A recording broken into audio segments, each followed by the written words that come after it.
Hello,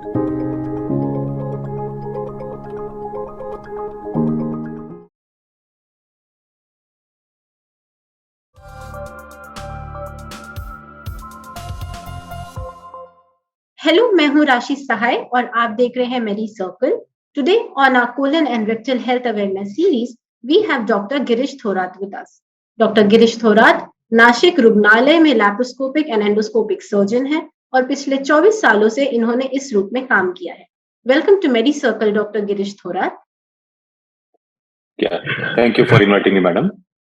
Bharat में हर साल 1 करोड़ से ज्यादा हेमोरॉइड्स के पेशेंट्स आते हैं, तो आइए आज हम डॉक्टर से जानते हैं कि हेमोरॉइड्स होते क्या है।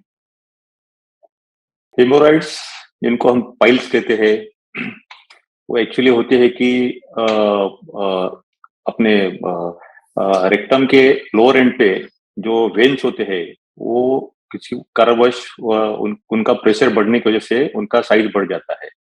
तो साइज बढ़ने की वजह से या तो उसमें से खून चालू होता है या तो फिर वो बाहर आते हैं, और इसी को हम लोग हेमोरॉइड्स कहते हैं या तो पाइल्स कहते हैं। जी डॉक्टर, सो हेमोरॉइड्स के साइंस और सिम्टम्स क्या होते हैं? Most common silent symptom is bleeding through the stools. Whenever the person goes to the toilet, he sees blood dropping on the toilet seat. That is number one. Number two, they have a feeling that something is coming out from their anus, and that can be pushed inside the patient on his own, or it can go on his own. वो अपने आप ही अंदर जाती है, या तो फिर कभी कभी पेशेंट को अपने हाथ से उसको अंदर डालना पड़ता है। और हेमोरॉइड्स में जो ब्लीडिंग होता है वो ज्यादातर वो पेनलेस ब्लीडिंग होता है, मतलब पेशेंट को बिना कुछ दर्द हुए ब्लीडिंग होता है। अगर ब्लीडिंग के साथ में पेशेंट को काफी दर्द भी होता है तो उसका उसका हम लोग डायग्नोसिस ऐसा करते हैं कि हेमोरॉइड्स के साथ पेशेंट को फिशर भी हो सकता है। फिशर मतलब वहां पर जख्म होती है। कभी कभी दोनों चीजें एक साथ भी हो सकती है। जी डॉक्टर, सो हेमोरॉइड्स के कॉजेस क्या होते हैं? कॉजेस तो बहुत सारे हैं। नंबर वन, बहुत ज्यादा देर तक बैठ के काम करना।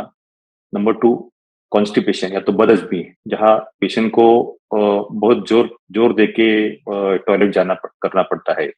तीसरा चीज है कि काफी लंबे समय तक खड़े रहना, या तो फिर भारी वजन उठाने का काम करना, ये है। और इसके सिवा उसमें कुछ जेनेटिक फैक्टर भी होता है। कुछ लोगों में इन नसों के जो मसल्स होते हैं उसमें कमजोरी होने की वजह से कुछ लोगों को हेमोरॉइड्स काफी कम उम्र में हेमोरॉइड्स होते हैं। तो क्या हेमोरॉइड्स को कंप्लीटली क्योर किया जा सकता है? They can be cured quite well, but होता क्या है कि जब हम हेमोरॉइड्स के लिए कुछ ट्रीटमेंट करते हैं तो वो ट्रीटमेंट जो जो नसें सूजी हुई है उसके ऊपर डायरेक्ट होता है। तो इन नसों का तो उपचार हो जाता है उस टाइम पे, लेकिन बाद में आगे चल के जो नॉर्मल नसें है तो उसपे हेमोरॉइड्स का डेवलपमेंट होके वो आगे चल के उसका तकलीफ पेशेंट को हो सकती है कुछ सालों के बाद में। और कुछ लोग इसे मानते हैं कि हेमोरॉइड्स वापिस हो गया। एक्चुअली वो जो पहले ट्रीट किया हुआ है वो तो हो जाता है, लेकिन बाद में जो नॉर्मल नसें है आज की तारीख में उसमें सूजन और साइज उसका बढ़ने की वजह से हेमोरॉइड्स होते हैं। तो जिन पेशेंट्स को हेमोरॉइड्स है उनमें कॉम्प्लिकेशंस किस तरह के आपको देखने मिलते हैं? कॉम्प्लिकेशन में सबसे कॉमन कॉम्प्लिकेशन ये है कि पेशेंट को इतना सारा खून जाता है कि कुछ लोगों में काफी हद तक खून कम होने की वजह से उनको बहुत कमजोरी आती है, या तो फिर उनको इस हद तक खून जाता है कि उनको ब्लड ट्रांसफ्यूजन भी देना पड़ता है। ये सबसे कॉमन कॉम्प्लिकेशन है। और खून की कमी की वजह से पेशेंट को थकान, काम करने में दिक्कत, और ओवरऑल पेशेंट का जो क्वालिटी ऑफ लाइफ है वो थोड़ा कॉम्प्रोमाइज हो जाता है। तो ये कॉम्प्लिकेशन हेमोरॉइड्स का है। और कुछ लोगों में हेमोरॉइड्स के अंदर इन्फेक्शन होने की वजह से वहां पर सेप्सिस होके इन्फेक्शन से रिलेटेड कॉम्प्लिकेशन भी हम काफी हद तक देखते हैं। कुछ लोगों में हेमोरॉइड्स के अंदर जो ब्लड होता है वो क्लॉट हो जाता है और वहां पर काफी ज्यादा दर्द भरा गार्ड जैसे सूजन आती है वहां पर। इसको हम लोग थ्रोम्बोस्पाइल्स कहते हैं। तो ये तीनों कॉम्प्लिकेशन हम लोग अक्सर देखते हैं। जी डॉक्टर। सो आम तौर पर हेमोरॉइड्स के लिए क्या ट्रीटमेंट किया जाता है? हेमोरॉइड्स के हम 3 अलग स्टेजेस में उसके अलग-अलग टाइप की ट्रीटमेंट करते हैं। स्टेज 1 जो सिर्फ अंदर की तरफ हेमोरॉइड्स होते हैं और जब तक हम वहाँ पर दूरबीन डाल के देखते नहीं तब तक वो उसका डायग्नोसिस नहीं होता है। और अक्सर इस टाइप की हेमोरॉइड्स में एक ही पेशेंट को कंप्लेन होती है कि खून जाना बीच-बीच में।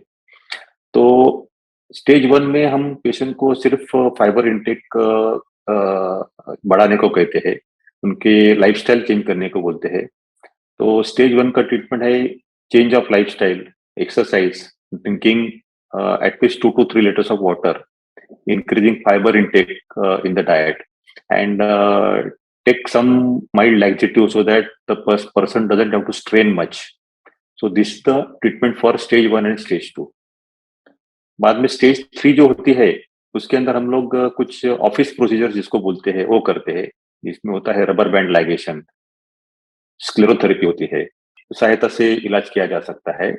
और स्टेज 4 जो है, वो काफ़ी एडवांस स्टेज होता है।